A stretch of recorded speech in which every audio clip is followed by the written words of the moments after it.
Baru aja dilantik, Menteri Keuangan yang baru, Purbaya Yudisadewa, kemarin sempat merespons tentang 17+8 tuntutan rakyat.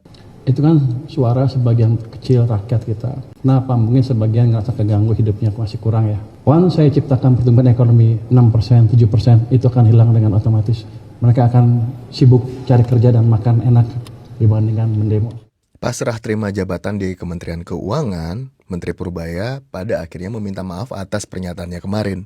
Saya masih pejabat baru di sini, menterinya juga menteri kagetan. Jadi kalau ngomong, katanya, kalau kata Bu Sri Mulyani, gayanya koboi. Waktu di LPS sih nggak ada yang monitor, jadi saya tenang. Ternyata di keuangan beda, Bu. Salah ngomong, langsung pelintir sana-sini. Jadi saya kemarin kalau ada kesalahan, saya mohon maaf. Saat ini pertumbuhan ekonomi Indonesia pada triwulan 2 kisaran 5,12%.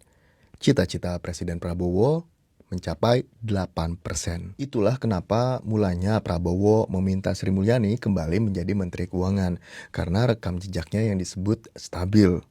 Dilihat dari era SBY yang sempat bikin pertumbuhan ekonomi Indonesia mencapai angka 6%. Terus di era Jokowi stabil di angka 5% walaupun kala itu ada pelemahan ekonomi akibat pandemi. Namun pada akhirnya Sri Mulyani diganti. Bukan mundur, bukan dicopot. Jadi Bapak Presiden selaku kepala negara dan kepala pemerintahan, kita semua paham bahwa beliau memiliki hak prerogatif. Kemudian atas evaluasi, beliau memutuskan untuk melakukan perubahan formasi. Baru-baru ini Sri Mulyani dikritik karena dianggap gagal mendorong sistem pajak yang adil dan kurang berhati-hati dalam mengelola belanja negara. Ini berdampak pada naiknya beban utang negara yang pada akhirnya mempersempit ruang fiskal pemerintahan Prabowo.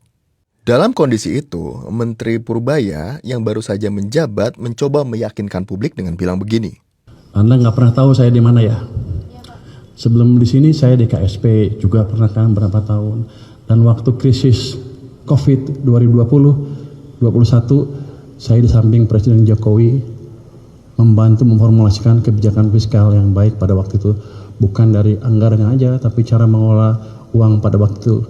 Jadi kalau Anda bilang saya nggak pengalaman, salah besar. Purbaya menjabat pada saat darurat ekonomi. Istilah yang digunakan oleh Aliansi Ekonom Indonesia untuk menggambarkan situasi ekonomi Indonesia saat ini. Para ekonom merumuskan 7 desakan darurat ekonomi Indonesia saat ini.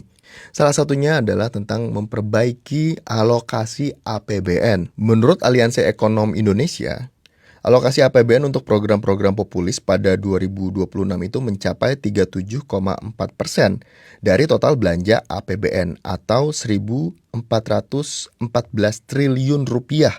Jadi anggaran sebesar itu harus dikurangin. MBG juga harus direformasi.